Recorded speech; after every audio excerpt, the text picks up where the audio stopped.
नमस्ते प्यारे छात्रों। मैं सोनोने पीएस आप सभी छात्रों का स्वागत करता हूं।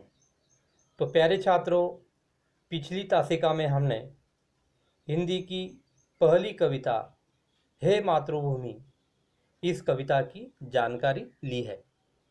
तो प्यारे छात्रों, आज हम हिंदी का दूसरा पाठ वारिस कौन इस पाठ की जानकारी लेते हैं। पाठ की लेखिका है विभा रानी। तो प्यारे छात्रों, हम सबसे पहले लेखिका विभा रानी जी का परिचय लेते हैं।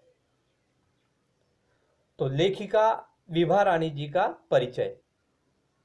आपका जन्म 1959 मधुबनी बिहार में हुआ है। आप बहुआयामी प्रतिभा की धनी और मैथिली की राष्ट्रीय स्तर की लेखिका है। आपने कहानी, गीत, अनुवाद, लोक साहित्य एवं नाट्य लेखन किया है।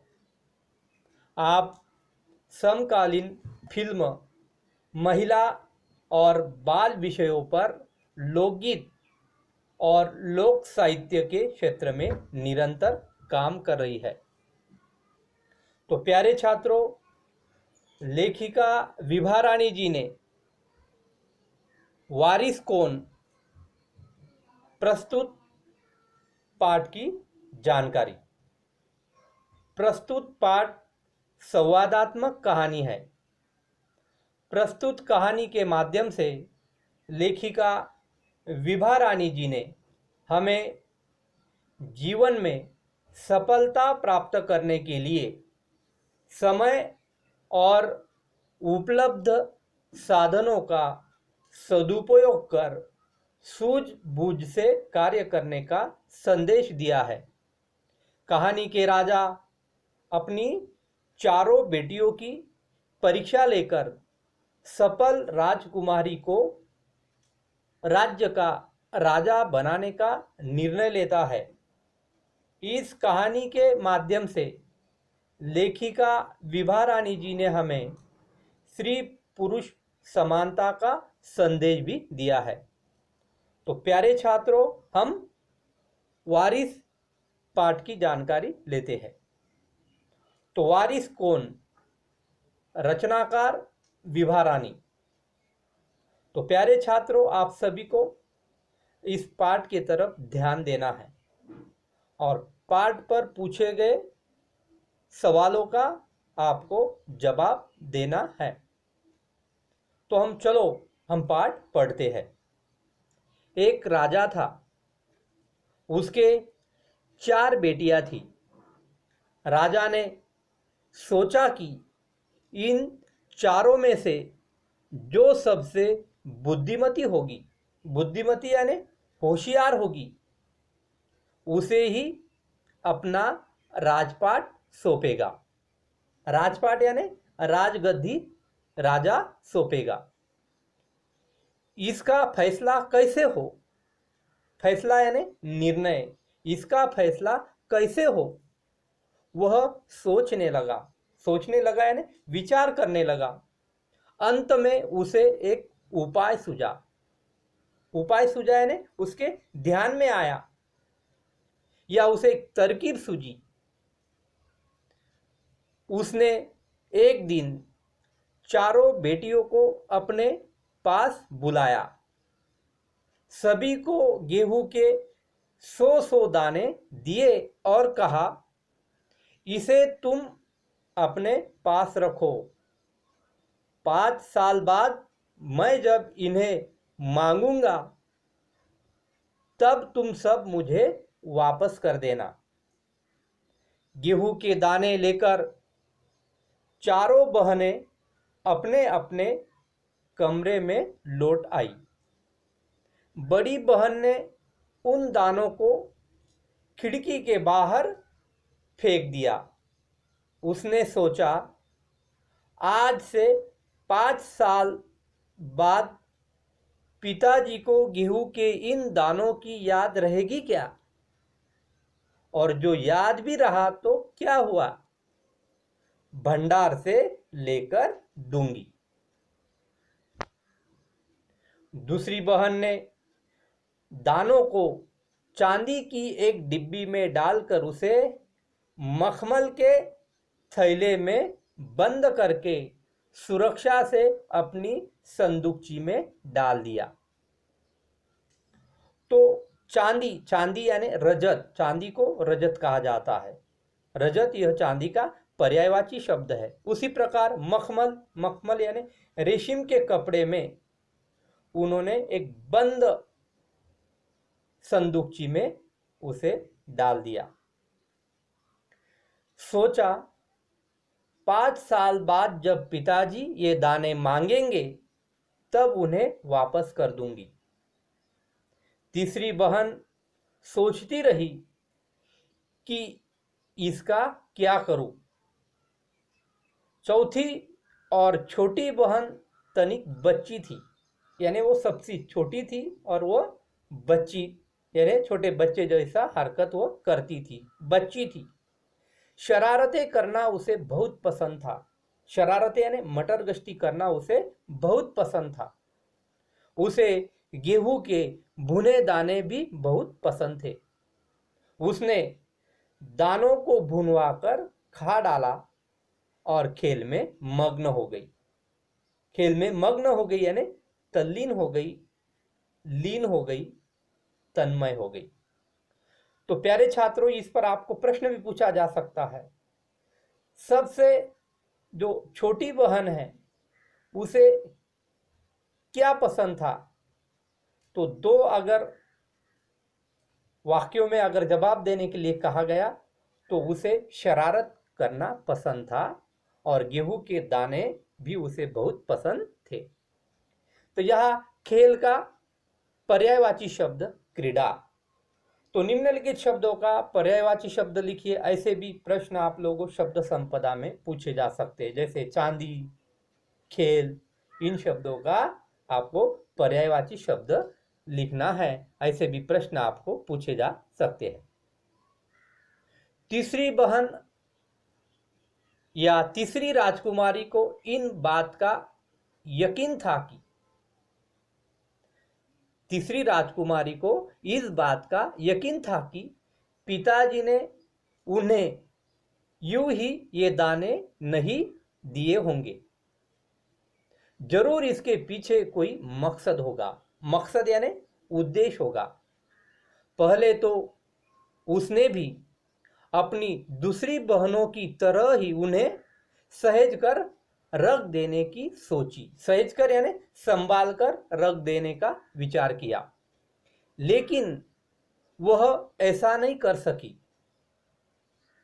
2-3 दिनों तक सोचती रही यानी विचार करती रही। फिर उसने अपने कमरे की खिड़की के पीछे वाली जमीन में ये दाने बो दिए, यानी खिड़की के पिछले वाली जमीन में उसने वो दाने डाल दिए, बो दिए। समय पर अंकुर फूटे, पौधे तैयार हुए, दाने निकले। राजकुमारी ने तैयार फसल में से दाने निकाले और फिर से उन्हें बो दिए। इस तरह 5 वर्षों में उसके पास ढेर सारा गेहूं तैयार हो गया। ढेर सारा यानी बहुत सारा गेहूं तैयार हो गया। 5 साल बाद राजा ने फिर चारों बहनों को बुलाया और कहा, आज से 5 साल पहले मैंने तुम चारों को गेहूं के 100 दाने दिए थे और कहा था कि 5 साल बाद मुझे वापस करना। कहाँ है वे दाने?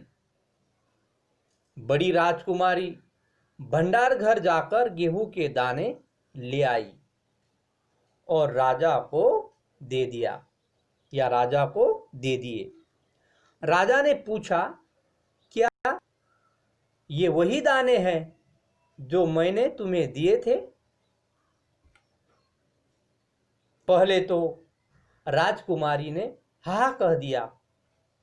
महाराज ने फिर कड़क कर पूछा, तब उसने सच्ची बात बता दी। महाराज ने उन्हें कड़क कर यानी कठोर शब्दों में पूछा, क्या ये वही दाने हैं? तो बाद में उसने डरकर सही सही बात अपने पिताजी को बता दी। राजा ने दूसरी राजकुमारी से पूछा, तुम्हारे दाने कहाँ है? दूसरी राजकुमारी अपनी संदूकची में से मखमल के खोल वाली डिब्बी उठा लाई। मखमल की खोल वाली यानी मखमल के कपड़े के आवरण में बंद वो डिब्बी वो उठा लाई, जिसमें अपने गेहूं के दाने सहज कर रखे थे। जिसमें गेहूं के दाने संभाल कर रखे थे। राजा ने उसे खोलकर देखा, दाने सड़ गए थे। तीसरी राजकुमारी से पूछा, तुमने क्या किया उन दानों का? तीसरी ने कहा, मैं इसका उत्तर आपको अभी नहीं दूंगी, क्योंकि जवाब पाने के लिए आपको यहां से दूर जाना पड़ेगा और मैं वहां आपको कल ले चलूंगी। राजा ने चौथी और सबसे छोटी राजकुमारी से पूछा। उसने उसी बेपरवाही से जवाब दिया। बेपरवाही यानी लापरवाही से जवाब दिया, उन दानों की कोई कीमत है पिताजी? वैसे तो ढेरों दाने भंडार में पड़े हैं। आप तो जानते हैं न, मुझे गेहूं के भुने दाने बहुत अच्छे लगते हैं, सो मैं उन्हें भुनवा कर खा गई। आप भी पिताजी किन किन चक्करों में पड़ जाते हैं? और इस प्रकार सबसे छोटी बेटी राजा से कहती है कि पिताजी आप भी किन किन चक्करों में पड़ जाते, विचारों में पड़ जाते? मैं वो दाने भुनवा कर खा गई। सभी के उत्तर से राजा को बड़ी निराशा हुई। राजा बड़े निराश हुए। चारों में से अब उन्हें केवल तीसरी बेटी से ही थोड़ी उम्मीद थी। उम्मीद थी यानी आशा थी। दूसरे दिन तीसरी राजकुमारी राजा के पास आई। उसने कहा, चलिए पिताजी, आपको मैं दिखाऊं कि गेहूं के वे दाने कहाँ है। राजा रथ पर सवार हो गया। रथ महल नगर पार करके खेत की तरफ बढ़ चला। राजा ने पूछा, आखिर कहाँ रखे हैं तुमने वे 100 दाने? इन 100 दानों के लिए तुम मुझे कहाँ कहाँ के चक्कर लगाओगी? तब तक रथ एक बड़े से हरे भरे खेत के सामने आकर रुक गया। राजा ने देखा, सामने बहुत बड़े खेत में गेहूं की फसल थी। उनकी बालियां हवा में झूम रही थी, यानी धान की बालियां हवा में झूम रही थी, जैसे राजा को कोई खुशी भरा गीत सुना रही थी या सुना रही हो। राजा ने हैरानी से राजकुमारी की ओर देखा। हैरानी से यानी चकित होकर राजकुमारी की ओर देखा।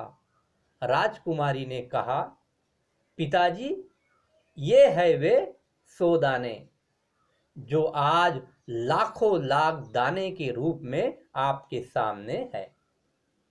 मैंने उन 100 दानों को बोकर इतने अधिक या उतनी अधिक फसल तैयार की है। राजा ने उसे गले लगा लिया और कहा, अब मैं निश्चिंत हो गया। तुम ही मेरे राज्य की सच्ची उत्तराधिकारी हो। तो प्यारे छात्रों, इस पाठ पर आपको शब्द संपदा में इस प्रकार के भी प्रश्न पूछे जा सकते हैं कि परिच्छेद से शब्द युग्म ढूंढ कर लिखिए। तो शब्द युग्म किसे कहते हैं? तो साथ साथ आने वाले शब्दों को शब्द युग्म कहते हैं। जैसे यहाँ पर साथ साथ आए हैं कहा कहा, बड़े से, हरे भरे, यह शब्द युग्म है। तो शब्द युग्म पहचानना अत्यंत आसान है।